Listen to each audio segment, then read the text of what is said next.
from Red Sun Rising, and this is Antihero Online. So the band has been busy over the past couple of years. You guys have been touring relentlessly. How did you kind of find some time to go back into the studio and start working on this new record? We basically had to mix the time. Whenever we saw a hole in the tour, we decided, we got to stay together. We all live in different cities now, which is a lot more difficult. But when we saw a hole in the tour that was long enough, we're like, hey guys, we got to get together, pick a location. And the first time we did it was in a cabin up in northern Illinois, southern Wisconsin, and it was basically secluded in a cabin there. We were snowed in, which is pretty awesome. Was very conducive to being creative. And we just kind of lived there for 2 weeks and started writing the record there. And with this new record, where did you guys kind of want to go with it? There's a little bit of a change from the band's first release of Polyester Zeal to this. Where did you guys kind of want to go musically with this new record?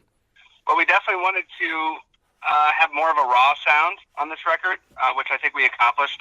And we wanted to, be a little more authentic to what we sounded like live. Not that Polyester Zeal wasn't that way, but it was production, and we wanted a little more of a live feel, which I think we accomplished.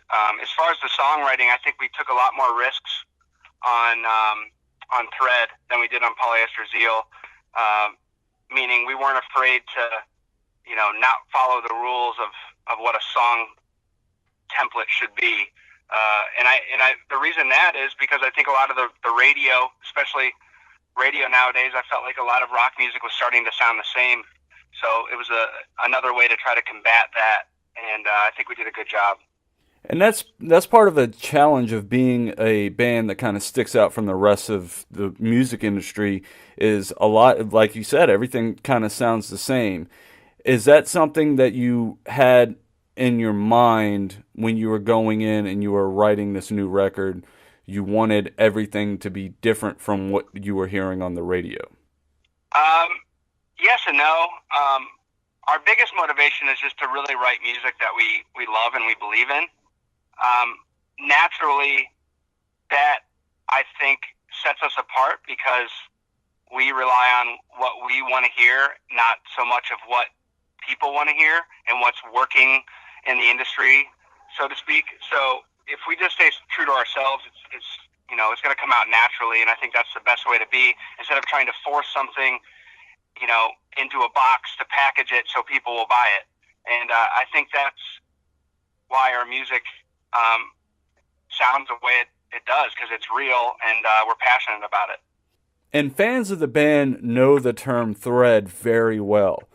For people that don't know what the meaning behind that word is, can you kind of dive a little bit deeper into that? Yeah, thread is kind of along the lines of what I've been saying, like not wanting to be fit in a box, not wanting to be pigeonholed to a genre. When Ryan and I first started this band, we made one rule, and the only rule was to never have rules on the songwriting. So, we're never going to write for a genre. We're never going to write a song because it is trendy or sounds cool. It's like we don't even know what cool is. We just write music that we love and that we would want to listen to. So thread is kind of, it kind of sums that up in the fact that we want to use all of our influences, all the eras of music that we love, and thread it all together and make our sound, which is, our own sound. And the band is on the bill for a couple of major festivals this year. How are you guys kind of feeling being on some of the main stages across the country with some of the biggest festivals in the country? We're definitely honored that we got asked back to so many. And a lot of these we've done, even for the third time, which is pretty insane, considering our debut record was out in 2015. That was only 3 years ago. So a lot of these festivals we've repeated, and they keep asking us back, and we just keep climbing that.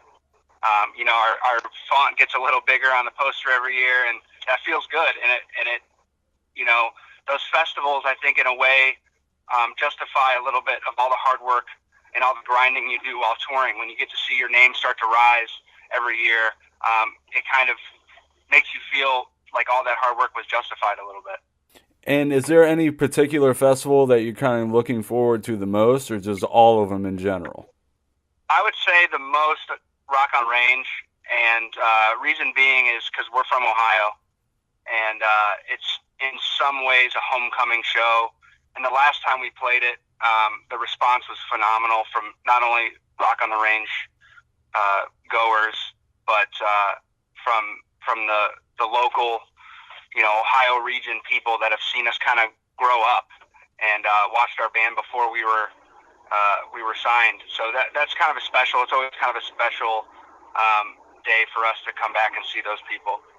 And is it usually like the band kind of has a second wind or new life when you guys play for the home crowd?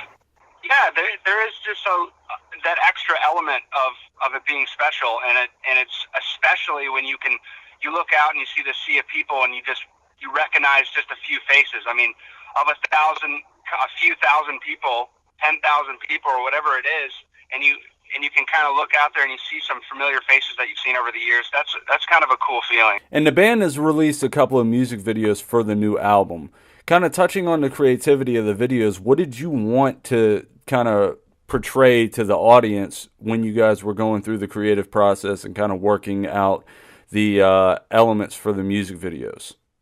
Well, we love art in general, not only music, but visual art. And so we wanted to kind of have the videos reflect that a bit. And, with Deathwish, we kind of wanted to make almost a short film, which we did. It's got a narrative to it, and it's almost like a mini soap opera with all these little stories interwoven into the main story. And the producer and the director, Brad Gullowin, is a good friend of ours, and he's been doing a documentary on us for years. And his specialty is kind of short films, not so much music videos. So we're like, hey, do you want to maybe make a short film that we're going to put our music to, basically? And that's what we did. And I think it turned out great. And, it's still open enough to interpretation that it can mean something different to many people. And we love hearing about, from fans what it meant to them and what they got out of it. And that's the beauty of art in general. It can mean something different to everybody. But that's what we wanted to portray is something just a little more of an artistic touch to it. And kind of circling back to the new album, when you listen to it, what kind of goes through your mind when you hear the whole record in its entirety? I'm definitely proud of it. One thing I like to do is whenever I send it to somebody, this is like a weird, quirky thing that I do. I like to send somebody a song, like, hey, check this out, like one of my friends, and then I'll go listen to the song again and imagining how they would hear it. I don't know why I do that, but it's something I do. So I like doing that and just imagining how people would react as they're listening to it. And I'm sure the reactions have been positive all across the board. Oh, absolutely. We've passed it along to a lot of close friends and some people behind the scenes that have heard the whole record, and it's been nothing but positive. And we're so excited for everybody to hear it because the feedback has just been great. And when you guys are putting a set list together for the shows, now that you got a little bit more to add to your arsenal, how are you going to kind of find the balance between the old and the new Red Sun Rising sounds?